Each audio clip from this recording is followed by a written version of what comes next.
Welcome back. Hyderabad cricket association జిల్లాల సంఘాలను పట్టించుకోవడం లేదన్న విమర్శలు వస్తున్నాయి. వందల కోట్ల రూపాయలు బీసీసీఐ నుంచి వస్తున్న జిల్లాల్లో క్రికెట్ అభివృద్ధికి చేసిందేమీ లేదని అంటున్నారు కరీంనగర్ క్రికెట్ సంఘం అధ్యక్షుడు ఆగంరావు. హెచ్సీఏలో ఎవరు ప్రెసిడెంట్ అయినా క్రికెట్ అభివృద్ధికి పనిచేయడం లేదని ఆరోపించారు. బోర్డు ఇస్తున్న నిధులు ఎక్కడికి పోతున్నాయో తెలియలేదంటున్నారు.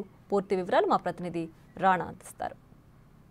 ప్రతి ఏడాది బీసీసీఐ నుంచి హెచ్సీఏకి 100 కోట్ల రూపాయల వరకు కూడా ఫండ్ వస్తున్నప్పుడు కానీ ఆ ఫండ్ ఎప్పటి వరకు దేనికోసం యూజ్ చేశారు అనేది కూడా ఇప్పటివరకు ఒక క్లారిటీ లేదంటూ కూడా బీసీసీఐ అంబుడ్స్మన్కి కంప్లైంట్ ఇచ్చారు కరీంనగర్ క్రికెట్ అసోసియేషన్ ప్రెసిడెంట్ అయినటువంటి ఆగంరావు గారు. ఎందుకంటే హెచ్సీఏలో ఎప్పటి నుంచో డిస్ట్రిక్ట్ సంబంధించినటువంటి అంశంలో మౌలిక సదుపాయాలు కల్పించాలని, అక్కడ క్రికెట్ అభివృద్ధి చేయాలని కూడా పదే పదే అడుగుతున్నా కానీ హెచ్సీఏ మాత్రం నిధులు ఇప్పటి వరకు కూడా రిలీజ్ చేయలేదు. కనీసం జిల్లా క్రికెట్ని పట్టించుకోలేదంటూ కూడా తన ఆవేదనని ఆయన బీసీసీఐ అంబుడ్స్మన్ కూడా కంప్లీట్ చేసిన నేపథ్యంగా పడుతుంది. అసలు ఎగ్జాక్ట్గా హైదరాబాద్ క్రికెట్ అసోసియేషన్లో బీసీసీఐ నుండి వచ్చినటువంటి నిధులు ఏమవుతున్నాయి, ఆయనకున్నటువంటి డౌట్స్ ఏంటి, ఆయన ఎందుకు అంబుడ్స్మన్ వరకు కూడా బీసీసీఐ మీద కూడా కంప్లైంట్ ఇచ్చాడంటే కూడా ఎంతవరకు నిధుల గోల్మాల్ జరుగుతుంది, ఎంతవరకు కూడా తాత్సారం జరుగుతుంది అనేది కూడా మనతో పాటు మాట్లాడడానికి ఆగమరావు గారు అన్నారు.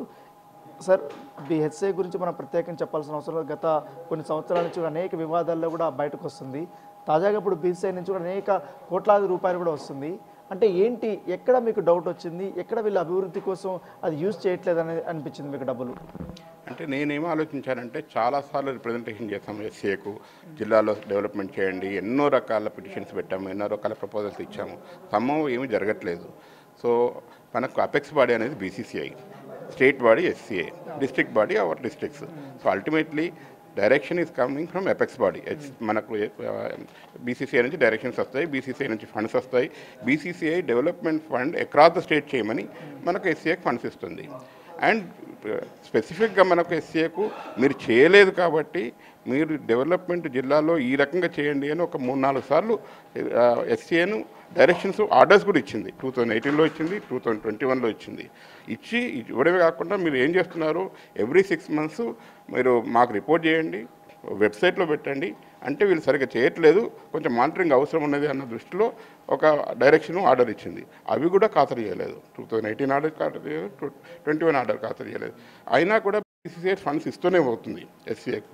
సో నేనేం ఆలోచించానంటే బీసీసీఐ కదా అపెక్స్ బాడీ, బీసీసీఐకి అంబుడ్స్మన్ ఉన్నాడు. సో బీసీసీఐ ఆర్డర్స్ ఇస్తుంది, డబ్బులు ఇస్తుంది, కానీ ఆర్డర్స్ని ఎన్ఫోర్స్ చేయించట్లేదు. ఎన్ఫోర్స్ చేయించే బాధ్యత కూడా బీసీసీఐ మీద ఉంటుంది. అని బీసీసీఐ అంబుడ్స్మన్కు నేను పిటిషన్ వేశాను. మీరు డబ్బులు ఇస్తున్నారు, డైరెక్షన్స్ కూడా ఇస్తున్నారు డెవలప్మెంట్ చేయమని, రిపోర్ట్ చేయమంటున్నారు, వాళ్ళు రిపోర్ట్ కూడా చేయకపోతే మీరు ఏం చేయట్లేదు, సో మీరు ఎందుకు సైలెంట్గా ఉన్నారు అని బీసీసీఐ మీద బీసీసీఐ అంబుడ్స్మన్ కంప్లైంట్ చేశాను. సో మొత్తానికి జిల్లా క్రికెట్ని నాశనం చేసింది హెచ్సీఏ అని అంటారు అంతేనా? కానీ ఇప్పుడు హైదరాబాద్ క్రికెట్ అసోసియేషన్లో మనం చూస్తున్నాము, చాలా వరకు ప్రతి ఏడాది మేము ఒక క్యాలెండర్ని మేము సిద్ధం చేసుకున్నాం, లీగ్ మ్యాచెస్ ఆడిపిస్తున్నాం, చాలా వరకు కూడా సెలక్షన్ ప్రాసెస్ కూడా ఫెయిర్గా నడుస్తుంది అనేది వాళ్ళు చెప్తున్నారు. ఎట్లా ఈ 1.5 year నుంచి మీరు చూసినటువంటి మొత్తం మీరు ఏం అబ్జర్వ్ చేశారు?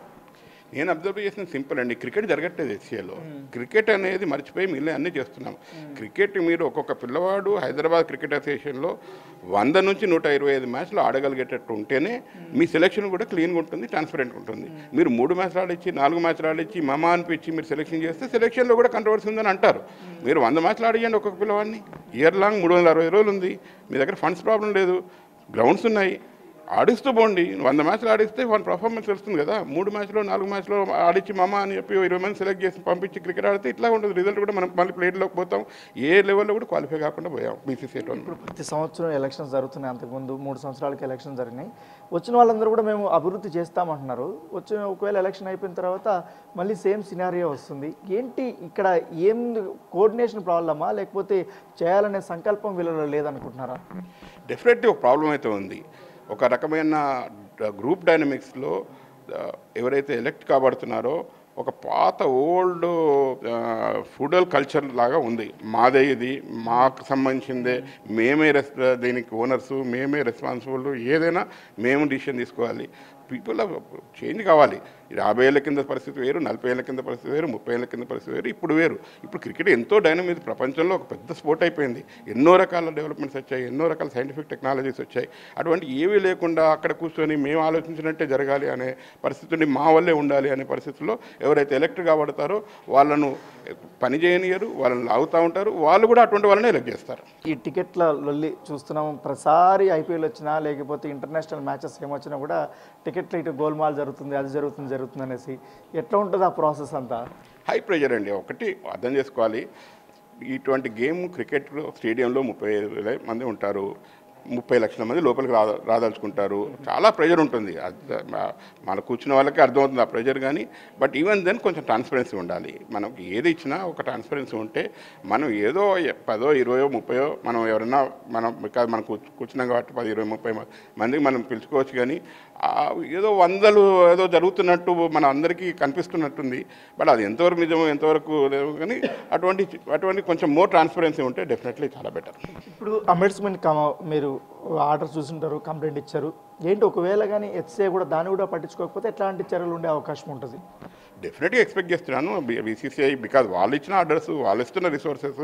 ఇప్పుడు నా అంబుడ్స్మెన్ కూడా చెప్పాడు కాబట్టి దర్ బి కొంచెం డెఫినెట్గా ఒక పద్ధతి. నేను అడిగింది కూడా ఏంటంటే ఒక మెకానిజం క్రియేట్ చేయమంటున్నాను.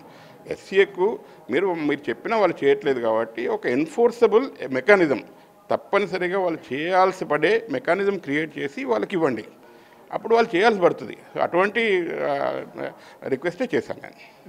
సో ఇది ఆగమరావు గారు చెప్తున్నారు. ఎందుకంటే హైదరాబాద్ క్రికెట్ అసోసియేషన్ జిల్లా క్రికెట్ని పట్టించుకోకపోగా కనీసం నిధులు కూడా వాళ్ళు రిలీజ్ చేయడం లేదు. దాంతోపాటు బీసీఐ నుంచి కూడా కోట్లాది రూపాయలు వస్తున్నప్పుడు కూడా అవి ఎక్కడ దేనికోసం ఖర్చు పెడుతున్నారు, వీళ్ళు ఏం పని చేస్తున్నారు, ఒక క్యాలెండర్ అనేది కూడా ప్రణాళిక లేకుండా కూడా ఇష్టారీతం కూడా ఉన్నారు. కాబట్టి దాన్ని మానిటరింగ్ చేయమనేసి కూడా నేను కంప్లైంట్ ఇచ్చామని చెప్తున్నారు. దాంతోపాటు ఇప్పుడు అంబేడ్స్మెన్ కూడా ఈ హెచ్సిఐకి సంబంధించిన అపెక్స్ కౌన్సిల్కి కానీ వీళ్ళకందరికీ కూడా ఒక ఆర్డర్స్ ఇస్తారు. దాంతోపాటు ప్రెసిడెంట్కి కానీ సెక్రటరీకి కూడా ఒక నోటీసులు ఇస్తారు. కాబట్టి వీళ్ళు ఏం ఆన్సర్ ఇస్తారో దాని మీదే తదుపరి చర్యలు ఉంటాయనేసి కూడా ఆగమరావు గారు చెప్తున్నారు.